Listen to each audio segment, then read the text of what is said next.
There's a moment in life when we see the truth clear, undeniable, and impossible to ignore. And when that truth exposes the intentions of those who manipulate, deceive, and harm others, something fascinating happens. They panic, because nothing terrifies a deceptive person more than being seen for who they really are.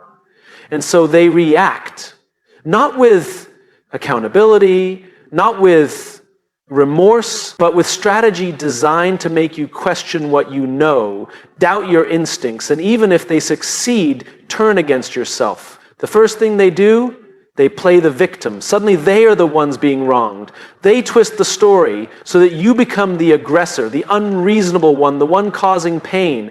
And the worst part, some people believe them. Because playing the victim is a powerful way to avoid responsibility. Then they spread misinformation. They distort the truth just enough so that it's unrecognizable. They plant seeds of doubt in the minds of others, making you look like the villain and themselves the misunderstood hero. If that doesn't work, they use fear, threats, intimidation, passive-aggressive comments, subtle warnings, anything to make you second-guess yourself.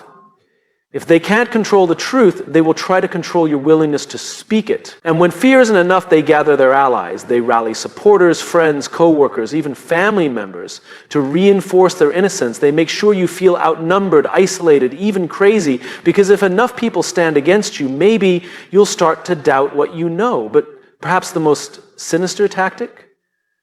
They pretend nothing happened. They act like the truth never came out. They gaslight you, convincing you that the entire situation is in your head. And if they're good at it, they'll make you question your own reality. So what do we do when faced with this? When we know what we know, and they know that we know, we stand firm. We stay clear on what is true, and we refuse to be manipulated into silence, because the greatest power we have against deception is the courage to keep speaking the truth, no matter how loudly the lies try to drown it out. Because at the end of the day, truth has one advantage over deception. It doesn't need permission to exist. It just is. And no amount of manipulation, fear, or denial can make it disappear. So when they know that you know, let them know that you are not afraid. When deceptive people realize that their facade has been exposed, they don't admit to their wrongdoing. They don't take responsibility, or even attempt to repair the damage they've caused. Instead, they react with strategy, and one of the most effective tactics they use is playing the victim. It's a counterattack that shifts the focus away from their actions and places the blame elsewhere, often on the very person who uncovered the truth. Playing the victim is a psychological maneuver designed to create sympathy, manipulate perception, and distort reality. It is not just about avoiding blame, it's about rewriting the narrative.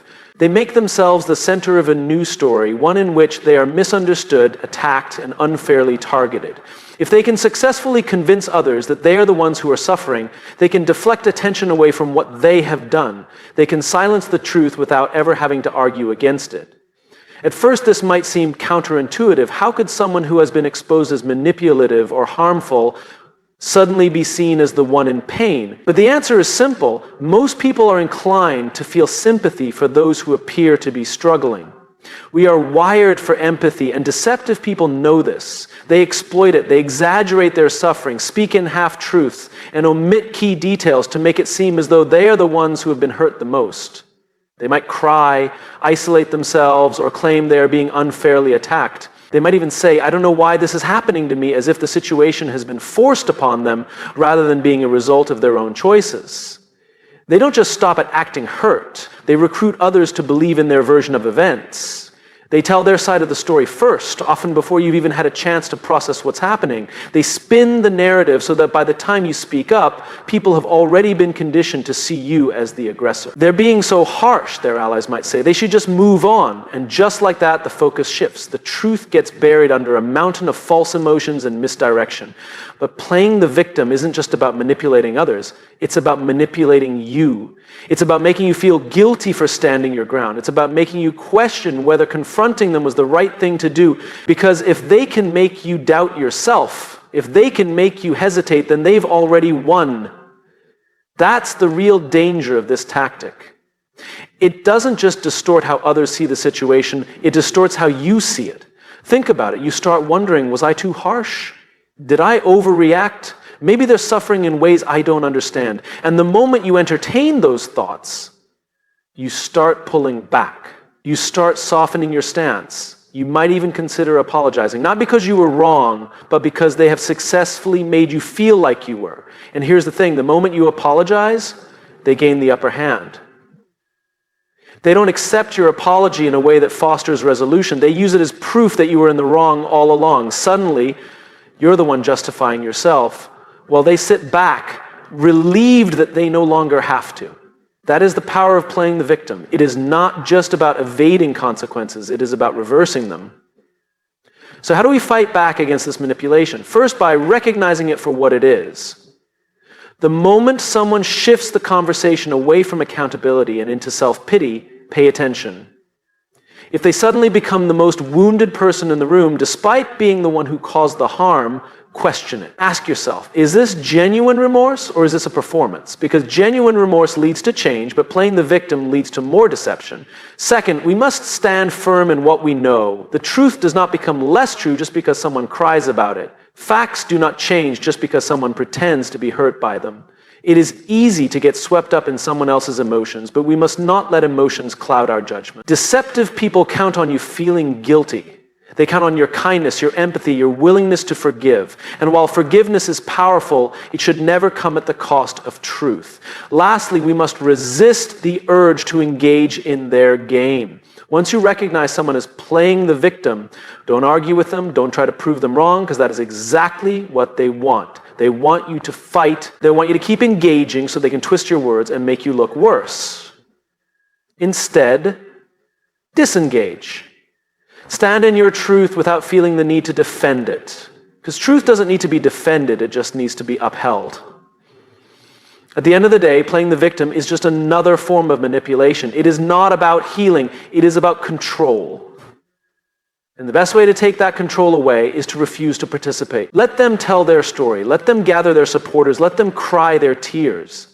But do not, under any circumstances, allow their performance to make you forget what you know. Because when they play the victim, what they are really saying is, I don't want to face the truth. And when you refuse to let their act rewrite reality, you remind them and everyone else that truth is not something that can be manipulated. It is something that no matter how hard they try will always remain standing. When people who thrive on manipulation realize they've been exposed, they don't respond with honesty or accountability, they respond with strategy. They don't care about making things right, they care about making themselves look right. And one of the most effective ways they do this is by playing the victim and spreading misinformation. These two tactics go hand in hand, working together to distort reality, create confusion, and ultimately shift the blame away from them. Playing the victim is their first line of defense. Instead of acknowledging the harm they've caused, they flip the narrative and make themselves appear as the ones who have been wronged. They exaggerate their suffering, tell half-truths, and craft a story that positions them as the misunderstood, unfairly attacked party. And because most people are naturally inclined to feel empathy, this tactic often works. They know that if they can make others feel sorry for them, they can avoid accountability. It starts subtly. They don't immediately deny what they've done. Instead, they minimize it. I never meant to hurt anyone. I was just doing my best. I can't believe you'd think that of me. Their goal is to make you second-guess yourself, to make you wonder if maybe you've been too harsh, too quick to judge. Because the moment you start feeling guilty, they've already begun to win. But they don't stop there. If playing the victim doesn't completely shield them from consequences, they take it a step further by spreading misinformation. This is where things get dangerous. It's not enough for them to avoid blame. They need to make sure no one else holds them accountable either. So they start twisting the truth, altering details, and planting seeds of doubt in the minds of those around them.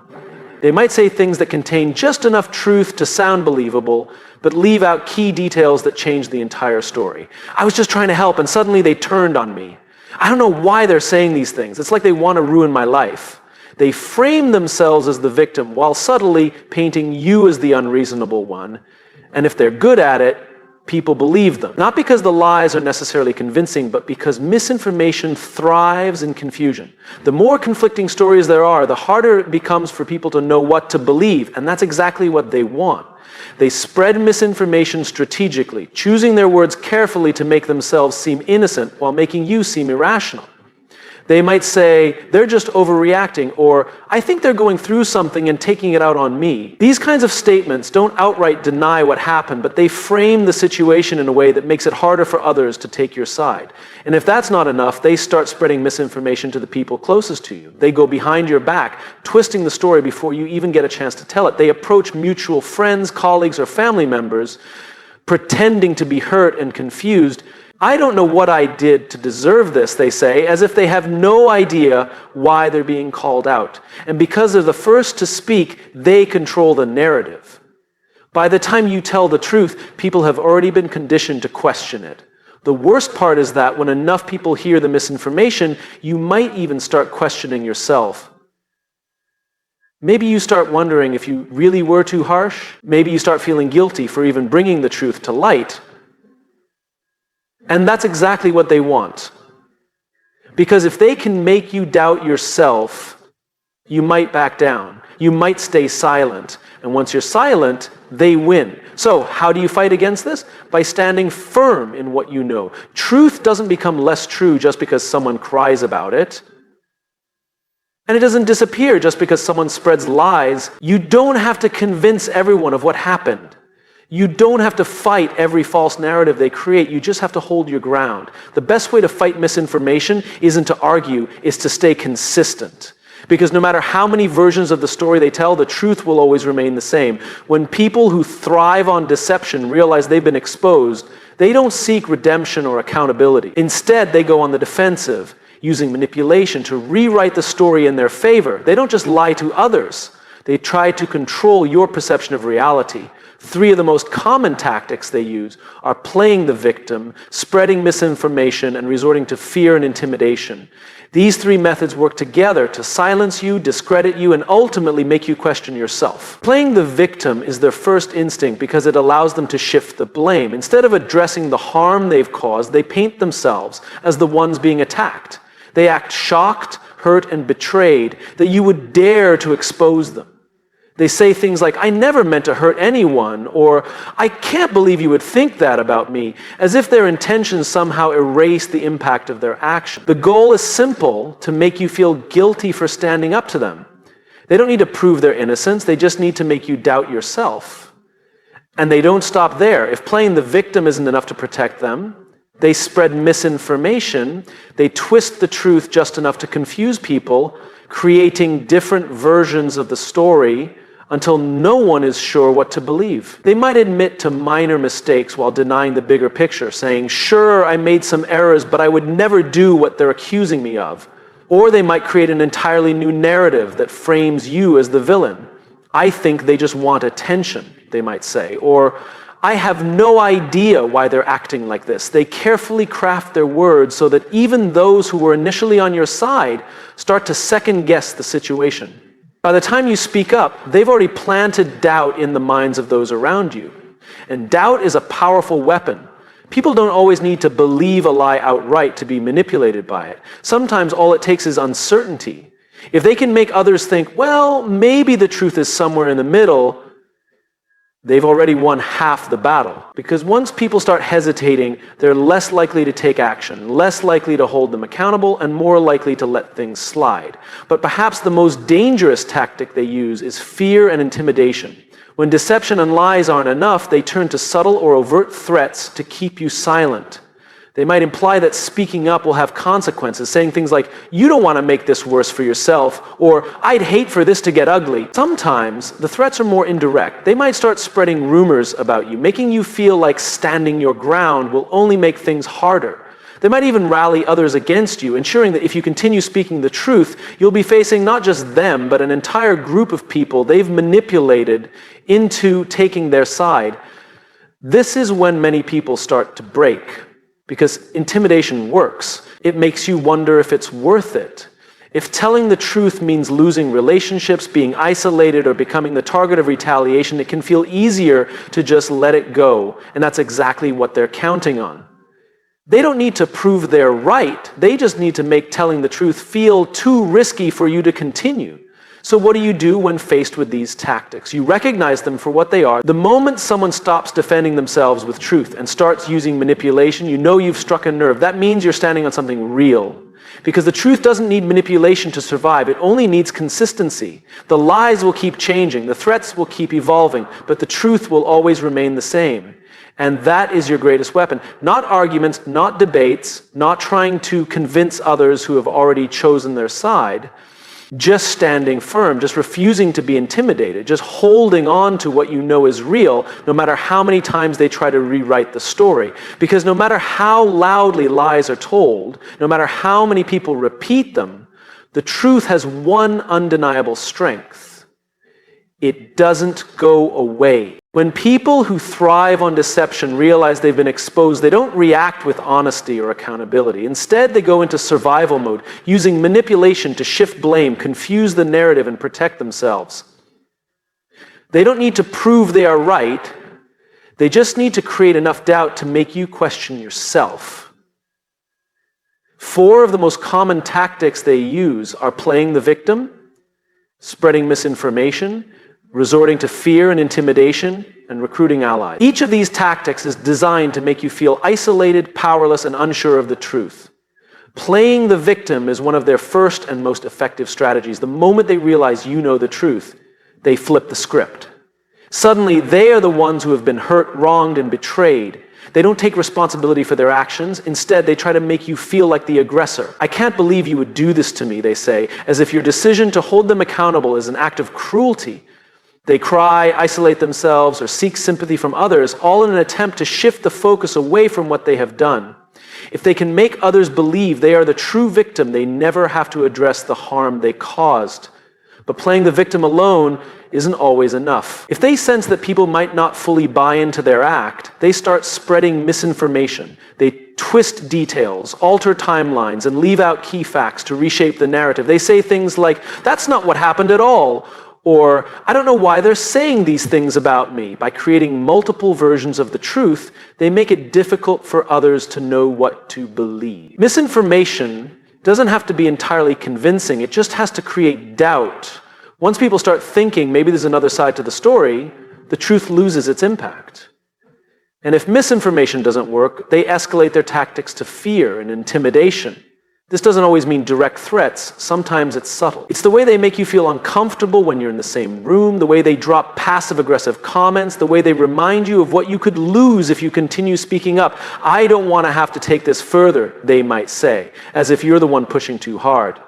Or they might spread rumors, making sure that standing up for yourself comes with social consequences. Fear works because it makes you hesitate, and hesitation is exactly what they want. But perhaps the most calculated move they make is recruiting allies. They don't just defend themselves, they gather a group of people who will do it for them. They go to friends, colleagues, or family members, telling them a carefully crafted version of the story that makes them look innocent. "I'm really struggling," they say, pretending to be vulnerable. "I don't know why they're trying to hurt me like this." And just like that, they create an army of supporters who will back them up without ever knowing the full truth. This is where things get difficult, because now it's not just them against you. It's them and a group of people who believe their story, and suddenly it feels like you're the one who is in the wrong. People start questioning you. "Are you sure you're not overreacting? Maybe you misunderstood. They seem really hurt." And that's when you start doubting yourself. Maybe it's not worth the fight. Maybe it would be easier to just let it go. That's the entire point of their strategy. They don't need to convince the world they're right. They just need to make you feel alone. Because isolation weakens your resolve, and without support, the truth feels smaller, less certain, easier to abandon. But here's the thing, the truth doesn't change no matter how many people stand against it. It doesn't need a crowd to make it real. It doesn't need to be loud or aggressive. It just needs to be held onto. Because no matter how many lies they tell, how many people they convince, how much pressure they apply, the truth remains. And your greatest power is refusing to let them take it away. When people who thrive on deception realize they've been exposed, They don't face the truth. They don't admit their mistakes, seek accountability, or try to repair the damage they've caused. Instead, they go into defense mode, using manipulation, deception, and control to protect themselves. They don't need to prove they are right. They just need to create enough confusion and pressure to make you back down. 5 of the most common tactics they use are playing the victim, spreading misinformation, resorting to fear and intimidation, recruiting allies, and shifting the focus. Each of these tactics is designed to make you feel isolated, discredited, and uncertain of your own reality. The first thing they do is play the victim. The moment they sense that their lies have been uncovered, they shift the blame. Instead of addressing what they've done, they make themselves the center of a different story, one in which they are the ones who have been hurt, attacked, and mistreated. "I can't believe you would do this to me," they say, as if confronting them with the truth is an act of betrayal. They cry, distance themselves, or act devastated, hoping to make you feel guilty for exposing them. If they can make you doubt yourself, if they can make you feel like the bad guy, they win without ever having to answer for their actions. But they don't stop there. If playing the victim isn't enough, they spread misinformation, they twist the facts, leave out key details, and rewrite history to fit their version of events. "That's not what happened," they insist. Or, "I have no idea why they're saying these things about me." They create confusion so that even people who were initially on your side start second-guessing the truth. They know that if enough versions of the story exist, people will hesitate to take a stand. Because when the truth feels uncertain, people prefer to stay out of it, and that hesitation protects them from accountability. When misinformation alone doesn't silence you, they escalate to fear and intimidation. Sometimes it's direct. They might make threats, legal, social, or even personal, to make you stop talking.